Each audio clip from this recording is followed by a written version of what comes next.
올해 여러분 영화 몇 편이나 보셨습니까? 올해 여러분 보신 영화 중에서 가장 인상 깊게 남았던 영화가 뭔가요? 많은 사람들이 아마도 그 마블의 어벤져스 엔드게임이라고 보셨습니까? 저도 봤는데 엄청 길더라고요. 근데 실은 이 마블의 어벤져스 시리즈가 쭉 있는데 21편이나 된다고 그러네요. 근데 이 어벤져스 시리즈 모두가 열풍을 불러일으켰습니다. 왜 그토록 큰 열풍을 불러일으켰을까? 중요한 이유 한 가지는 분명 그 여러 히어로들의 팀워크로 이뤄내는 그런 승리, 그 승리에 굉장히 그 공감이 가고 또 감동이 되고, 그래서 이 어벤져스 시리즈가 그만큼 열풍을 불러일으켰다라는 그런 평가들 할 수 있습니다. 뭐 저만이 아니고 뭐 영화 평론가들도 그런 이야기를 하더라고요. 근데 이 마블이라는 큰 영화사가 있는데 이제 그에 견줄 만한 그 DC 코믹스라는 그 큰 영화사가 또 있습니다. 거기 이제 여러분들 옛날에도 봤던 뭐 슈퍼맨이나 또는 그 배트맨이나 그런 영화 만들어낸 그런 제작사인데요. 이 그 DC 코믹스의 특징은 슈퍼히어로 혼자만의 그런 강력한 파워를 가진 역할 있잖아요. 그것이 이제 특징입니다. 이 영화에 슈퍼맨, 배트맨 뭐 같이 싸우는 거 봤습니까? 혼자 싸우고 뭐 악당을 혼자서 다 상대해서 전부 다 쓸어버리잖아요. 뭐 절대적인 힘을 가지고 그렇게 하잖아요. 근데 아마도 오늘날 이 관객들은 그런 슈퍼히어로의 활약보다는 개성 있는 여러 히어로들의 팀워크에 훨씬 더 공감을 하고 또 감동을 받는가 봅니다. 그 두 영화사의 관객 동원수를 살펴보면은 그 점을 금방 확인할 수가 있습니다. 그런데 이 팀워크 하면 떠오르는 것은 당연히 스포츠겠죠. 그 가운데 동계올림픽의 팀 추월이라는 종목을 떠올려 볼 수가 있습니다. 그만큼 그 종목만큼 팀워크의 중요성이 부각되는 그런 게임도 없습니다. 3명으로 구성된 선수들이 상대팀의 꼬리를 잡고 이제 같은 방향으로 400m 트랙을 돕니다. 여자팀의 경우는 그 400m가 6바퀴예요. 근데 이 팀원 중에서 가장 늦게 들어온 선수의 기록으로 그 팀의 기록이 결정이 되는 거예요. 그게 이제 팀 추월이라는 종목의 성격입니다. 팀을 이룬 3명의 선수는 선두에 달리는 선수, 또 중간에 달리는 선수, 그리고 후미에 달리는 선수, 당연히 이렇게 쭉 나뉘겠죠. 근데 그 모두가 다 하나가 되어서 완팀이 되는 거예요. 그래서 무엇보다도 팀워크가 필수적입니다. 그런데 왜 여러분 기억나십니까? 지난 2년 전이 동계올림픽 2018년도 1년 됐네. 동계올림픽에서 우리나라 여자 팀 추월 대표팀이 보여주었던 그 불협화음이 굉장히 컸어요. 그래서 심지어 청와대 국민청원으로까지 이어진 그런 경기였습니다. 두 선수가 한 선수를 노골적으로 왕따시켰고 협력하지 않았다라는 그런 의혹이 불거졌기 때문에 그렇습니다. 뒤처진 한 선수는 레이스를 잘 펼칠 수가 없었어요. 그래서 그 선수의 기록이 결국 팀의 기록이 되었기 때문에 모두가 다 메달을 놓쳐버렸습니다. 근데 메달을 놓친 거가 중요한 게 아니고 경기를 하는 내내 보여주었던 그 불협화음, 팀워크가 깨진 부분 있잖아요. 팀워크도 없고 동료애도 없었던 그 실망스러운 경기 내용 때문에 그 선수들이 서로 보여줬던, 특별히 두 선수가 한 선수를 거의 왕따시키다시피 한 그런 내용을 본 국민들이 굉장히 실망을 했었던 그런 적이 있었습니다. 팀 추월이라는 이 경기 이름인데 그건 이름 그대로 팀 게임입니다. 팀 게임. 뒤에 있는 선수가 앞에 달리는 선수를 잘 따르는 거, 잘 따라가는 거, 이것도 중요하지만은 먼저 앞에 달리는 뭐 힘이 있고 아니면은 여러 가지 컨디션이 좋고 뭐 젊은 선수 이제 앞장서서 좀 리더해서 가지 않겠습니까? 근데 그 선수가 중요한 건 뒤에 따라오는 후미에 있는 선수들을 잘 챙기고 도와주는 거, 이게 참 중요합니다. 그게 팀 추월 경기의 아주 중요한 핵심입니다. 그래서 팀 추월 경기에서는 종종 이런 장면을 볼 수가 있어요. 앞에 선수가 뒤로 물러나가지고 자기는 막 힘이 남아서 쫙 가는데 뒤에 잘 못 따라와요. 그러면은 자기만 그냥 쭉 돌아서 자기가 그냥 결승점 통과하는 게 아니고 아무 소용 없어요. 그래도 뒤에 따라오는 선수가 팀의 기록을 결정하니까. 그래서 뒤로 좀 힘을 좀 이제 늦춰서 뒤로 물러나가지고 뒤에 있는 선수를 격려하고 밀어주는 그런 장면들을 종종 목격하게 됩니다. 아무리 앞에 선수들이 두 사람이 1등을 다 해버려도 뒤에 선수가 예를 들어 9등을 해버리면 9위를 하면은 팀 기록이 9위가 돼버리기 때문에 그렇습니다. 그런데 실은 그 팀 안에서 이 선수들 기량이 비슷하기 때문에 뭐 둘은 1등이 되고 나머지 한 명이 9등이 되고 그런 경우는 거의 없다고 합니다. 이런 경우를 제외하고서는 어떤 경우요? 팀워크가 깨져버린 경우를 제외하고서는 그런 경우는 없습니다. 그래서 이 감독들이 전략을 짤 때 있죠. 상대 팀의 불협화음이 있는가, 이게 감독들의 전략에 있어서 아주 주요한 내용이 된다고도 합니다. 어느 나라 팀들하고 경기를 하는데 그 팀 무슨 불협화음이 뭐 있었대, 뭐 안 맞는 게 있었대, 뭐 이런 거 있잖아요. 그게 작전의 중요한 내용이 되는 거. 이게 바로 팀 추월이라는 경기입니다. 비단 뭐 팀 추월 경기뿐 아니죠. 여러 명이 함께 하는 그 스포츠 모두가 다 그렇습니다. 나의 승리는 팀의 승리로 인해서 부과될 뿐인 것이죠. 나의 성공은 팀의 성공에 따라올 뿐인 것입니다. 팀워크로 팀이 승리할 때 나도 승리합니다. 나도 그 승리의 보상을 함께 받게 됩니다. 팀이 승리할 때 내가 승리합니다. 그런데 여러분, 신앙생활에도 적용해 볼 수 있습니다. 분명히 적용해 볼 수 있습니다. 교회가 이겨야 나도 이길 수 있습니다. 영적으로 교회가 든든히 서야 내 신앙도 든든히 서는 법입니다. 교회가 살아야 나도 삽니다. 한편요, 교회는 언제나 팀으로만 이길 수가 있습니다. 교회는 팀워크로만 이길 수가 있습니다. 교회는 팀으로만 든든히 설 수가 있습니다. 성경은 교회가 세워지고 빚어지는 과정을 꼭 그렇게 가르쳐주고 있거든요. 에베소서 2장 22절에 너희도 성령 안에서 하나님이 거하실 처소가 되기 위하여 그리스도 예수 안에서 함께 지어져 가느니라 그랬습니다. 교회는 성령 안에서 우리가 함께 지어져 가는, 성장해가고 세워져가는 그런 공동체다라는 거죠. 이 말씀에서 주어를 우리라고 생각을 해본다면 이렇게 이 말씀을 옮겨볼 수가 있어요. 교회는 우리가 함께 팀을 이루어서 세워져가는 공동체입니다. 교회는 팀워크로 세워져가는 공동체입니다. 누구 한 사람의 능력으로 또는 열심으로 교회가 설 수 없습니다. 어떤 특정 그룹이 교회 전체에 대한 책임을 가질 수가 없습니다. 교회의 구성원 모두가 각자 자기에게 주신 은사로 자기에게 맡겨진 역할을 충실히 수행할 때 교회는 든든히 섭니다. 뭐 좀 당연한 것이죠. 이 설교의 강단에서 다시 한번 반복할 필요 없을 정도로 이건 당연합니다. 그래서 서로 협력하는 것이 너무 중요해요. 교회에서 자기가 맡은 일을 기억하고 그 일을 자기가 책임지는 것 역시 대단히 중요합니다. 교회의 모든 자리가 다 그렇습니다. 어떤 교회의 자리든 다, 상황이든 어떤 무엇이든 다 교회 안에서 일어나는 건 똑같습니다. 특별히 기도회 자리가 그렇습니다. 우리 각자가 교회와 교우들을 위해서 기도해야 할 각자의 분량들이 다 있다 이 말이죠. 이건 실은 여러분 제가 누차 강조하고 있는 말씀입니다. 누구 혼자 새벽마다 뭐 줄기차게 기도한다고 교회가 서는 게 아닙니다. 여러분, 하나님이 우리 모두에게, 여러분 모두에게 각자 맡겨주신, 물론 그 내용이 좀 다를 수도 있고 또 깊이가 다를 수도 있고 또 기도의 수준이 다를 수도 있을 겁니다 아마. 그러나 우리 모두에게 각자 맡겨준 기도의 분량이 다 모두 고루고루 있다는 것은 틀림없는 사실입니다.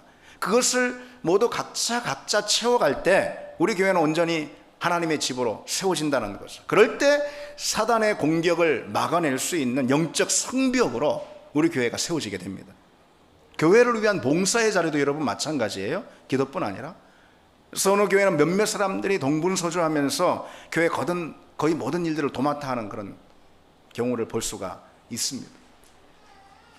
대다수는 손을 놓고 그저 말씀이 좋네, 예배가 좋네, 찬양이 어떻네, 교회 사랑이 있네 없네 평가하고 있는 경우도 있어요. 그래서 늘 정해진 누구만이 교회를 위해서 봉사한다면은 여기 금이 가고 저기 물이 새서 터지고 그럴 겁니다. 그리스도의 몸이 무너지는 것은 시간 문제입니다. 예. 교회는 팀입니다. 팀으로 함께 성장하고 함께 성공하고 함께 세워집니다. 교회처럼 그래서 팀워크가 필요한 자리 없습니다. 무슨 스포츠 그 이상으로, 예.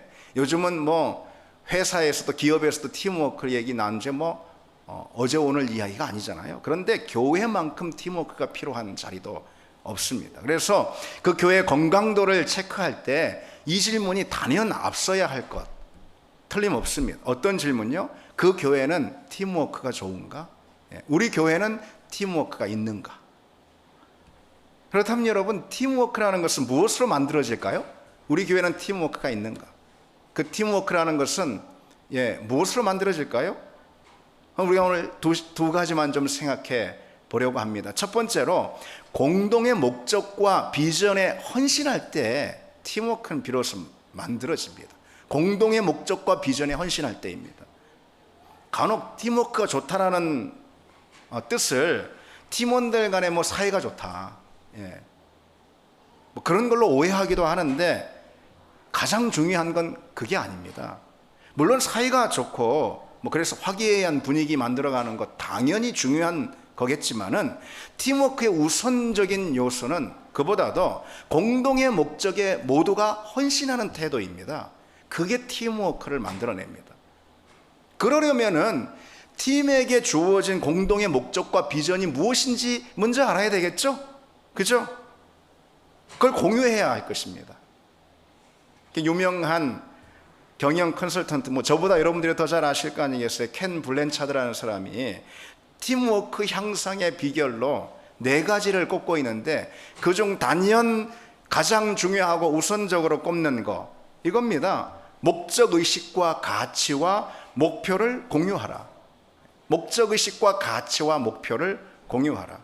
교회는 그 교회의 목적과 비전을 말씀을 통해서 공유해야 합니다. 내가 목적과 비전을 세우는 게 아니에요. 내 개인, 누구 개인이 아닌 또는 각자가 아닌 그 교회 가운데 하나님이 주시는 말씀을 통해서 그 교회 가운데 하나님이 갖고 계신 목적과 그 교회를 향해 던져주시는 하나님의 비전을 공유해야 합니다. 말씀의 가르침과 훈련을 통해 그 교회 공동의 목적은 비로소 공유되는 법입니다. 오늘 본문의 이스라엘 백성들을 보세요. 그들은 하나의 공동의 목적에 사로잡혀 있습니다.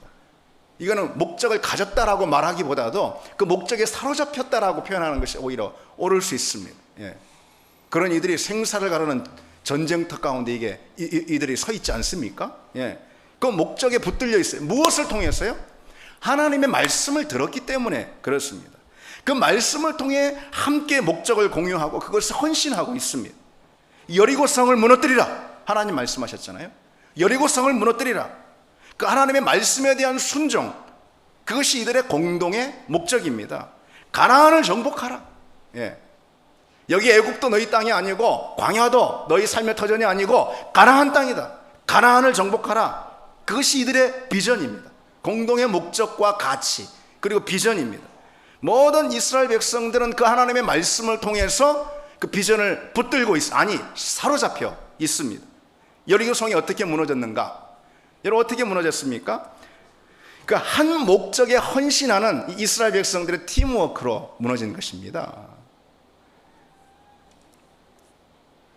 여러 명이 여리고성 향해서 무너져라 외친 걸로 여리고성이 무너졌잖아요. 화살을 쏜 것도 하나 없고 창을 던진 것도 없고. 그렇다면은 목소리 큰 걸로 무너졌을 리는 없으니까 여호수아 혼자 가가지고 무너져라 해도 무너지지 않겠어요? 그렇죠? 하나님의 능력이 하나님께서 능력이 있어요. 하나님의 능력으로 무너졌으니까 여호수아 혼자 가도 그렇게 할 수 있는 거 아니겠어요? 그러나 이들이 모두가 다 팀을 이루어서 팀을 짜서 6일 동안 6바퀴를 돌고 그리고 마지막 날 또 7바퀴를 돌고 이렇게 팀으로 함께 일하게 호흡을 맞춰서 일하게 했습니다. 그 팀워크를 통해서 여리고성이 무너지는 것을 이들이 보게 하셨다는, 경험하게 하셨다는 거죠. 함께 공동의 목적을 가진 이 팀워크의 중요성이 얼마나 이들에게 중요한 건가 보여주는, 실제로 경험하게 해주셨다는 거죠.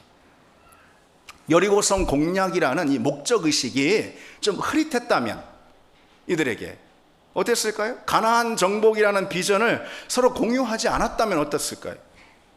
성경의 모든 승리가 그렇게 일어났습니다. 에스라와 느헤미야에게 성전 건축과 성벽 중수라는 그런 에스라와 느헤미야 또 그 백성들 가운데 하나님께서 그 말씀을 주셨죠. 성전 건축과 성벽 중수, 그거에 대한 목적의식이 이들에게 혹 부족하고 흐릿했다면 어떤 결과가 일어났을까요? 성경에서 우리가 볼 수 있는 결과는 없었을 것입니다. 바울의 선교팀 역시 마찬가지입니다. 바울과 디모데 그리고 누가와 실라, 이 팀워크를 이룰 수 있었던 것은 다른 게 아니에요. 이들이 서로 친하니까. 바울은 실라를 한 번도 본 적도 없어요. 예. 실라하고 친해가지고 바나바와 갈라사하고 실라를 데리고 선교한 게 아니란 말이죠. 예. 바울이 디모데와 친해서, 누가와 친해서 그런 게 아닙니다. 물론 친한 것도 중요하죠. 그걸 무시하자는 게 아닙니다. 근데 그보다 우선적인 게 있어요. 바울과 디모데 혹은 누가와 실라가 팀워크를 이룰 수 있었던 것은 공동의 목적과 비전이 확실하고 이들이 공유하고 그리고 또 이들이 그것에 헌신했기 때문에 그렇습니다. 종종 교인들 가운데는 어디 좋은 교회 없나라고 이렇게 찾는 사람들 있습니다. 그러나 여러분, 분명 우리가 알아야 할 게 있어요. 내 자신이 그 비전에 함께 헌신하지 않는 한 내가 찾을 수 있는 좋은 교회는 결코 없다라는 거예요. 아무리 좋은 교회라 하더라도 내가 그 교회 안에서 비전을, 그 교회의 공동의 목적과 비전을 공유하고 거기에 깊이 헌신하지 않으면은 결코 내게 좋은 교회로 경험될 수가 없습니다. 따라서 좋은 교회를 만나려면은 자신이 속한 교회의 비전에 먼저 몸을 던져야 합니다. 좋은 교회는 그래서 만나는 게 아니에요. 좋은 교회는 팀이 같이 함께 만들어내는 것입니다. 여러분, 언제 사랑과 섬김과 또 은혜나 감동을 느낄 수 있을까요? 팀워크를 경험하는 가운데 느끼는 거예요. 팀워크를 경험하는 가운데 그 안에서 아주 진한 사랑도, 그리고 또 깊은 헌신이나 섬김도, 또 감동도 거기서 경험하는 거 아니겠습니까? 그렇죠. 그런데 그 팀워크는 언제, 무엇을 통해서 생긴다고요? 말씀드리지 않았습니까? 팀워크는 공동의 목적과 비전에 헌신할 때 내가 그때 모두에게 팀워크가 경험이 되고, 팀워크가 경험되는 그 자리에서 바로 우리가 원하는 은혜도 감동도 사랑도 섬김도 교회다움도 다 누릴 수가 있는 겁니다. 그래서 어디 좋은 교회 없나라고 찾는 거 있죠. 예, 특별히 우리 교회 방문자들 계실 겁니다. 또는 새가족들 계실 겁니다. 예, 속히 마음을 붙들고 또 정착하셔야 합니다. 물론 우리 교회라면은 당연히 좋고, 예, 그러시길 바랍니다. 그래서 우리 교회 무엇보다 공동의 목적과 비전, 그 가치에 헌신하고 붙들면서 그 안에서 팀워크를 경험하게 되고, 그것을 통해서 여러분들이 개인적으로 다들 바라는 그런 은혜도 사랑도 또 섬김도 다 누릴 수가 있는 겁니다. 거기서 특히 직분자들 기억해야 할 것입니다. 직분자가 비전에 헌신하지 않는 모습은 팀워크를 깨고 무너뜨리는 행위입니다. 오늘 본문 6절에 눈의 아들 여호수아가 제사장들을 불러 그들에게 이르되 너희는 언약궤를 메고 제사장 7은 양각 나팔 7을 잡고 여호와 궤 앞에 나가라 그랬어요. 여호와 궤 앞에 나가라. 제사장들이 가장 먼저 비전에 헌신하고 있죠. 목적의식이 가장 뚜렷한 사람들, 그리고 뚜렷해야 할 사람들, 그 목적에, 공동의 목적에 가장 분명히 헌신해야 될 사람들, 제사장이었습니다. 다시 말해서 우리 교회로 보자면은 리더들이고 청지기들입니다.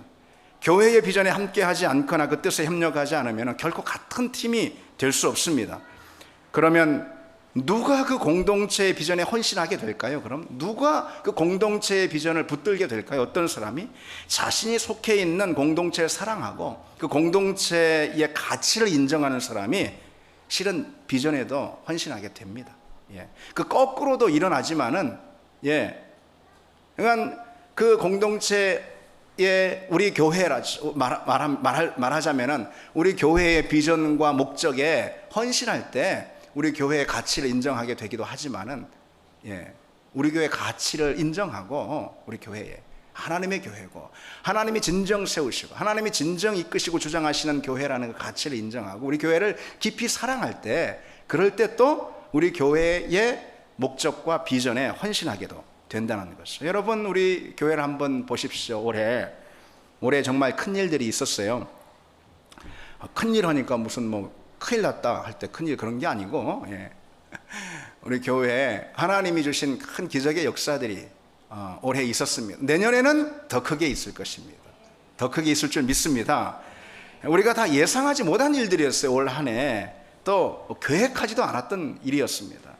올해 초에 뭐 목회 계획이 교회 이전이나 아니면 건축이었습니까? 아니면 교회 사역 계획표가 뭐 교회 이전이나 건축이었습니까? 아니었어요.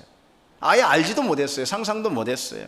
그러나 하나님의 일들이 다 그런 거 아니겠습니까? 그렇죠. 우리가 예측 가능하고 다 계획할 수 있는 것이 하나님의 일이라면은 그게 사람의 일이지 하나님의 일이겠습니까? 진정 하나님의 일이라면은 예측 불가한 일 아니겠어요? 그 예측 불가한 일들 가운데 하나님께서 우리를 몰아넣으셔서 우리가 이 자리까지 오게 되었습니다. 그때 가장 우리에게 필요한 그것은 오늘 지금 말씀드리고 있는 이런 팀워크입니다. 팀워크. 지금 건축이 진행되고 교회가 올라가는 일을 보고 다들 마음의 기쁨과 기대가 다 크시리라 생각합니다. 예, 그렇죠? 예, 여러분들 얼굴이 다 방실방실하십니다. 예. 예, 주님께서 우리 교회에 그릇을 준비해 주시니까, 더 큰 그릇을 준비해 주시는 과정이잖아요. 얼마나 감사합니까?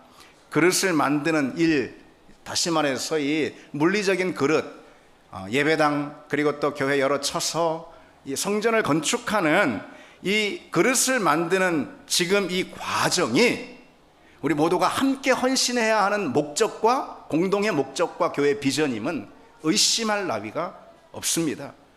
그렇게 해서 예배와 모임과 기도와 또 복음 전도에 이 그릇이 훌륭하게 준비가 되면 곧 될 테인데, 그러면 우리 교회가 그때부터 말씀과 성령으로 진정 본질적인 사명을 붙들고 크게 비상하는 역사가 있을 것입니다. 그러니 여러분 조금 힘들더라도 지금 현 단계 가운데 하나님께서 우리에게 주신, 다시 말해서 이 교회의 그릇을 빚어가는 이 공동의 목적과 비전에 헌신하는 여러분 되기를 바랍니다.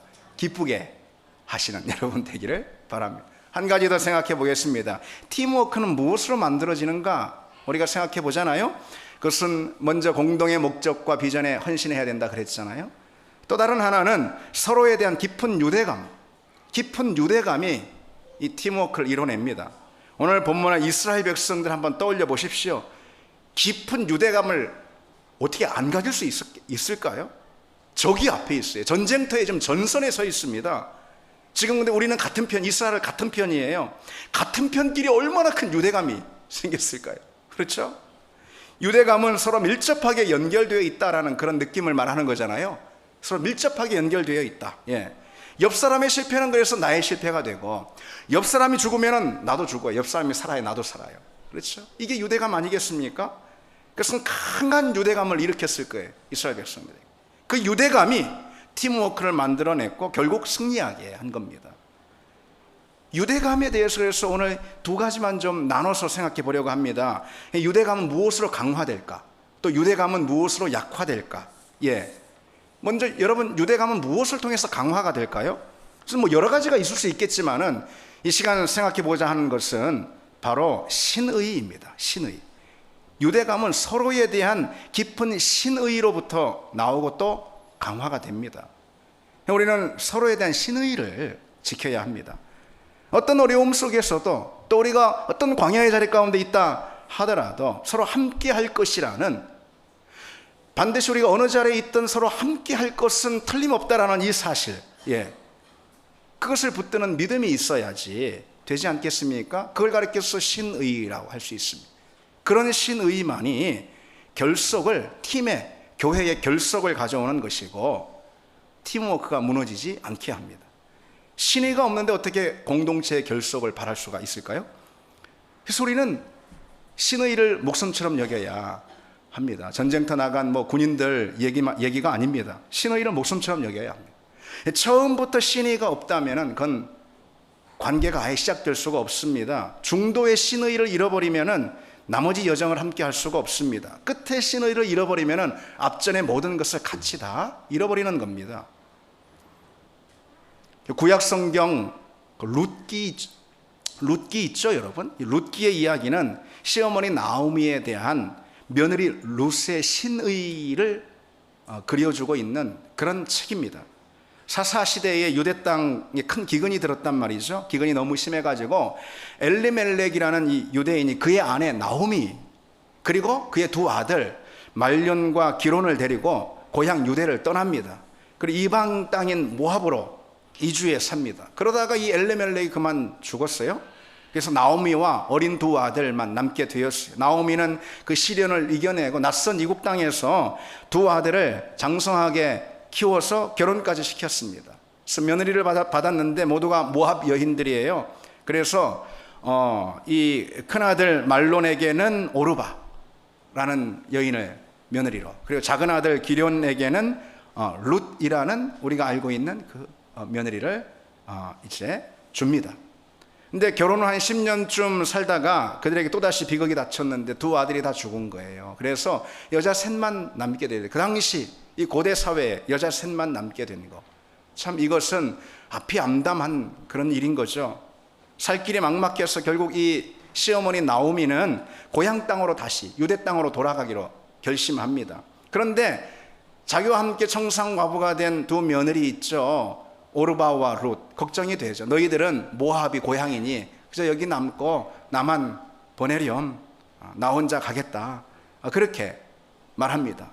그러자 두 며느리가 막 울며 마음이 복받쳐서 아내의 어머니, 우리도 어머니와 함께 하겠어요. 어디를 가든 어머니 고향에 우리도 따라가고 어머니가 어딜 가든 함께 하겠어요. 나오미가 굳고 만류합니다. 아니다 얘들아, 내 걱정하지 말아라.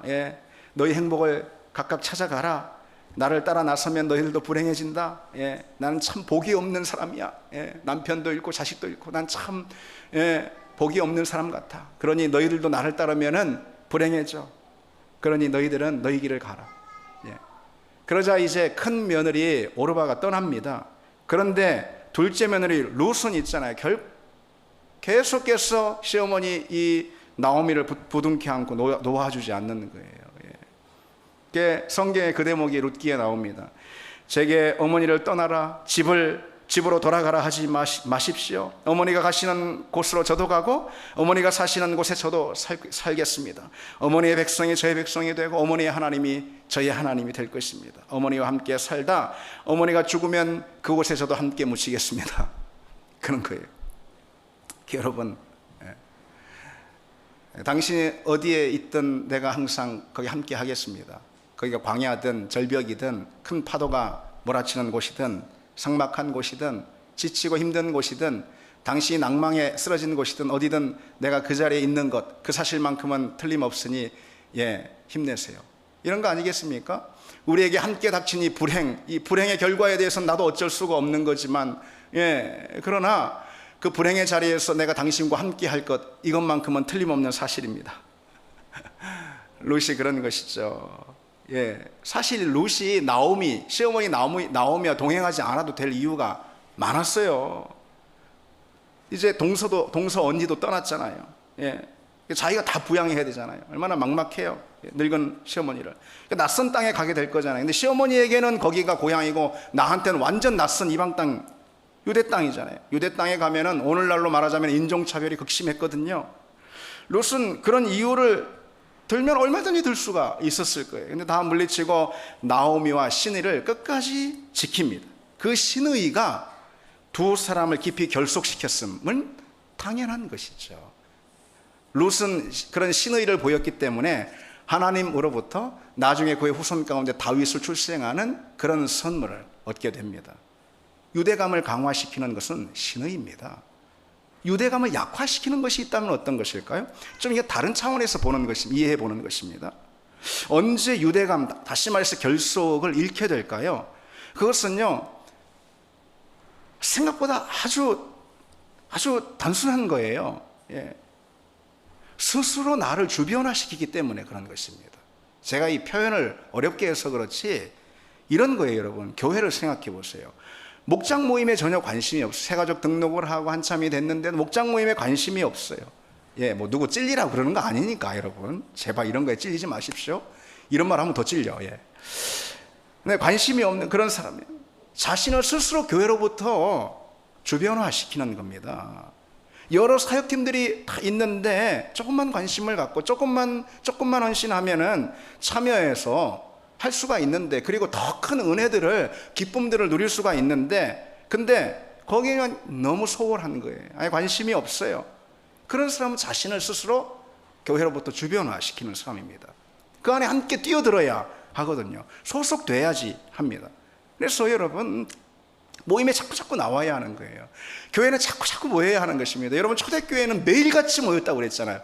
매일같이 모였다고 그랬어요, 초대교회는. 기도의 자리에 자꾸 함께 해야 합니다. 사역의 자리에 역시 빠지지 말아야 합니다. 예. 사역이 내가 원하는 사역이 없으면 만드십시오. 만드세요. 저한테 오세요. 이런 사역 필요하니 이런 사역 만들겠다고 하십시오. 예. 누가 반대하겠습니까? 힘들다고, 상황이 안 된다고, 그게 어떤 자리든, 모임의 자리든 사역의 자리든 자꾸 빠지면은 유대감이 약화되고 덩달아 소속감마저 사라집니다. 자연스럽게 교회를 떠납니다. 여러분 생각해 보십시오. 예배는 물론이고 기도의 자리에 열심인 그런 사람이 있어요. 교회로부터 그 마음이 멀어질 리가 있겠습니까? 맨날 교회 와 있는데. 예. 늘 목장 모임에 열심이고 새벽이든 저녁이든 또는 그게 그 기도의 자리가 내게 기쁨이 되든 안 되든, 양육이나 제자 훈련 역시 그것이 나한테 좋든 안 좋든, 하여튼 그런 소그룹 모임이나 어떤 자리에 철저하면서 열심히 참여하는 그 사람, 교회와 더욱 강하게 결속을 시켜 줄 겁니다. 그렇지 않을 때 점점 교회 멀어지고요, 유대감을 잃게 됩니다. 특별히 여러분, 오늘 이스라엘 백성들이 가졌던 유대감에 대해서 한번 생각해 볼까요? 전쟁터죠, 전쟁터. 그렇죠? 물론 이 여리고성은 그냥 소리를 탁 지르니까 무너졌지만 어쨌든 전쟁터 나갔잖아요. 바로 그 전쟁터에서 유대감이 더욱 공고해졌을 것은 틀림없는 사실이죠. 전쟁터만큼 유대감과 서로에 대한 결속을 강화시켜주는 자리가 어디 있을까요? 신앙생활 역시 마찬가지예요. 나의 영적 전쟁 다 있어요. 여러분이 개별적으로 수행하는 영적 전쟁, 그 전쟁터가 또 다 있습니다. 그런데 교회의 영적 전쟁이, 신앙은 홀로 서는 게 아니라고 여러분 말씀드리지 않았습니까? 여러분도 다 알지 않습니까? 신앙은 혼자 할 수 있는 게 아닙니다. 함께입니다. 신앙은 항상. 그래서 교회와 내 신앙은 늘 같이 가는 것입니다. 그런데 교회의 영적 전쟁 또는 전선이 있단 말이죠. 교회가 직면하고 있는 그 전선에 함께 참여할 때 당연히 서로 유대감이 더욱 견고해지는 법이겠죠. 교회 건축도 마찬가지입니다. 우리가 교회 건축이라는 이 큰 사명을 앞에 놓고 이것이 또 하나의 영적 전쟁처럼 영적인 씨름을 모두가 하고 있습니다. 저를 비롯해서 건축위원회 뿐이겠습니까? 여러분 모든 성도들이 힘있게 참여하고 있습니다. 거기에 참여하고 있습니다. 어쨌든 참여하든 않든 우리 교회가 마주하고 있는, 직면하고 있는 영적 전쟁터가 그와 같습니다. 그러면은 그 전쟁터에 함께 연대해서 참여할 때 그때 결속하게 되고 유대감을 얻게 되고 팀워크를 만들어내게 되고, 그 팀워크 안에서 우리가 기대할 수 있는 그런 사랑도, 그리고 또 돌봄도, 또 은혜도, 감동도 누릴 수가 있는 것입니다. 교회가 이렇게 진행되고 있는데 난 나하고는 상관없어, 난 부담돼, 아유 시끄러. 그러면은 하나님이 스스로에게 주는 선물을 잃어버리는 태도입니다. 그것이 왜? 그 안에 함께 참여할 때 비로소 우리는 결속하게 되고, 그때 우리는 팀워크를 경험하게 됩니다. 그 팀워크 안에서 우리가 바라는 은혜도 사랑도 돌봄도 다 누릴 수가 있는 것이기 때문입니다. 그래서 여러분, 착각을 하거나 오해하지 말아야 합니다. 사랑과 섬김과 은혜들은 바로 그 팀워크를 통해서 경험이 되는데, 이 팀워크라는 것은 무엇을 통해서 옵니까? 유대감과 결속을 통해서 오는 겁니다. 그런데 그 유대감과 결속이라는 것은 그 자리, 그 공동체 또는 그 팀의 자리에 내가 내 몸을 던질 때 일어날 수 있는 거죠. 참여할 때 일어날 수가 있습니다. 그러니 더욱 우리는 교회 자리에 참여해야 합니다. 그게 목장이든 기도의 자리든 사역의 자리든 더욱 그렇습니다. 그럴 때 우리는 서로를 이해하고 배려하고 또 공감하고 또 희생하는 동료에도 경험할 수가 있습니다. 그리고 견고해집니다. 그리고 그럴 때 서로 또 격려가 필요하다라는 사실도 알게 됩니다. 특별히 여러분, 리더에겐 격려가 필요합니다. 리더가 받는 격려는 팀 전체에 고스란히 돌아가게 됩니다. 이 팀워크를 이루는 그 자리에서 우리는 격려가 필요함을 우리는 느끼게 되는데, 그 격려의 우선적인 대상은 리더가 되어야 될 수 있습니다. 그래서 여러분의 목자들, 여러분의 팀장들, 또 요즘 같은 때는 건축위원회들, 여러분의 리더입니다. 우리 교회 리더입니다. 격려가 필요합니다. 그래서 왜 이 기러기 이야기 종종 듣잖아요. 이 이야기를 통해서 오늘 말씀을 마무리하려고 합니다. 기러기는 무려 4만 킬로 긴 여정을 갑니다. 그 옆에 함께 날개짓을 하는 동료를 의지하고 날아간다고 합니다. 이들은 먼 그 길을 날아가는 동안 끊임없이 목이 터져라 울음소리를 낸다고 그러네요. 목이 터져라. 그 울음소리는 뭐냐? 앞에서 거센 바람을 힘겹게 가르며 날아가고 있는 그 리더에게, 기러기가 이 V자 모양으로 날아가잖아요. 앞서서 힘겹게 그 바람을 가르고 날아가고 있는 그 리더에게 보내는 응원의 격려의 소리라고 합니다. 리더들뿐 아니라 서로에게 그런 응원과 격려를 또 위로를 보내면서 우리 믿음의 여정을 팀워크로 감당해내고, 그로 인해서 하나님이 기뻐하시는 열매를 맺어가는 우리 신앙의 자리, 그리고 또 교회의 자리가 되기를 바랍니다. 같이 기도하시겠습니다.